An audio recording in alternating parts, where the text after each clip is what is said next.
as somebody who's like just getting into vocal, or being not into vocal, but VO recordings and stuff. So that's something that would come to me too. Is there's buzzwords around microphones.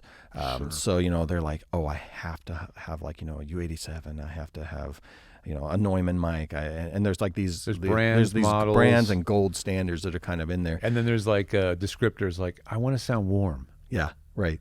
I want to sound warm. Really, I need that. Well, those were the old days.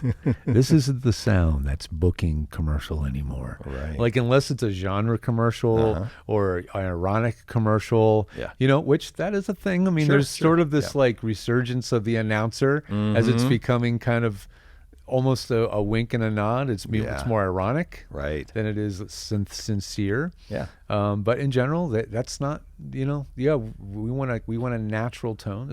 So going. I guess what I'm saying too is how would somebody who's brand new, they haven't done any checks with you, they haven't done anything in the industry, they're just getting in. Maybe they're getting something like one of our VO1s or Silver Series, and they're just getting into this. Maybe they're recording in the closet. Yeah.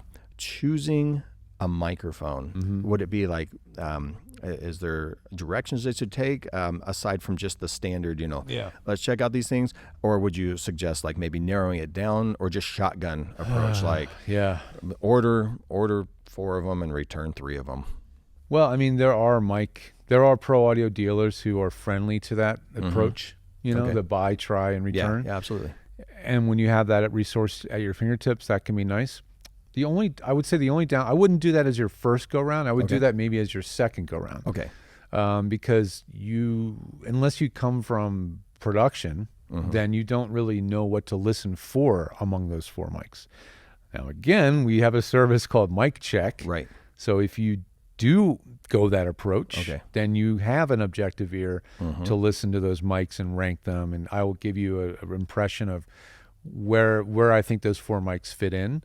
The thing is, one microphone can sound different based on how it's used. So you might have 4 mics, but you might have not used those 4 mics correctly. Okay. Or you might have gotten lucky with one mic because you happen to put it at the right distance and your acoustics might be correct for that mic. But it's not that straightforward. Right. It's not like, another silly analogy, it's not like just trying nail polish colors. Sure. Because you put the nail polish on, it's that color. Boom. Right. But with a mic, it's like how far away, how much intensity, how loud are you, how is your acoustics.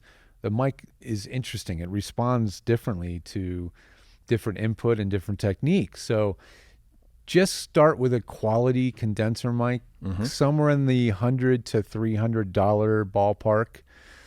There may be some sneaky ones under 100, but generally not too many that sound really good. You're not looking for a mic that makes you sound amazing. Right. You're looking for a mic that's clean, clear, doesn't distort or exaggerate things in your voice too much.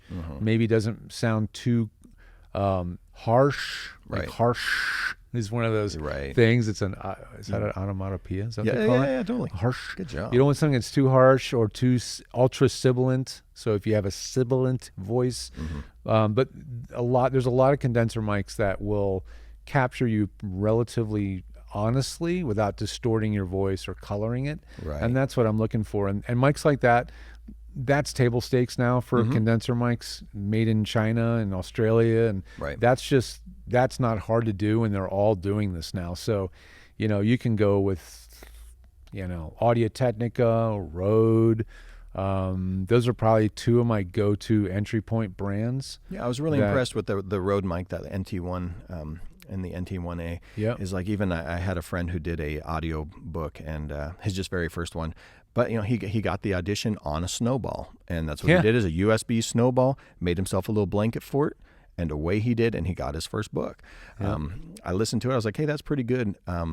You should take a little bit of that money and maybe get yourself a little interface. And why don't you try? I actually sent him my Rode, and I'm like, try this thing out. He's like, oh my gosh, that's a game changer. Like, I didn't realize what a big difference it is. Sure. But again, But he didn't know that because he knew that because he started with another mic. He started with another mic. He started with something really affordable that was serviceable. Right. Like you can get I can get a serviceable recording right out of the phone mic. Sure. If it's used correctly.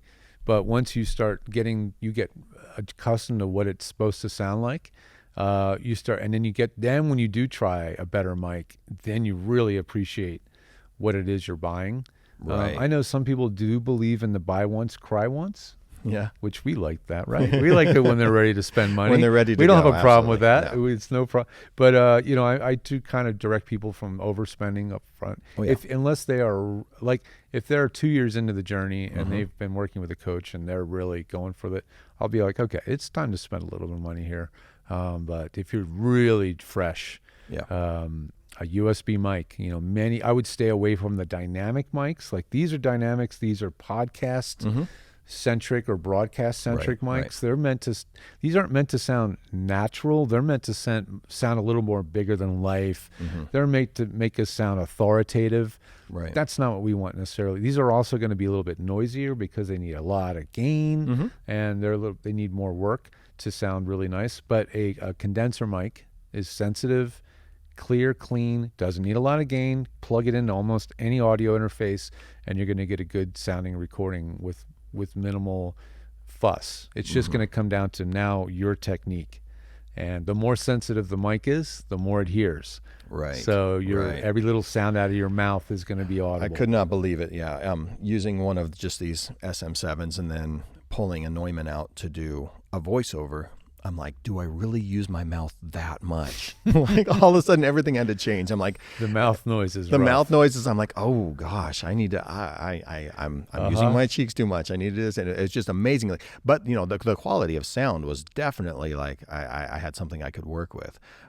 So it was definitely worth it. But again, like, I can see where, practicing your skills and having, your techniques down and things too, to where that's not a problem. But the better recordings, the less forgiving it is. And I think that's the same with a lot of things that are like higher performance, I guess you would call them, is like, as you get jumping right into like a high performance car or something, when you haven't learned the basics of driving something that's a little bit more forgiving, it does what it needs to do to get you someplace. If you dive right into something that's maybe, super high performance, you're going to go right on off the road or get yourself into a mistake, and maybe it's never going to work out. It's going to be so frustrating that you quit or something as well. Yeah, exactly.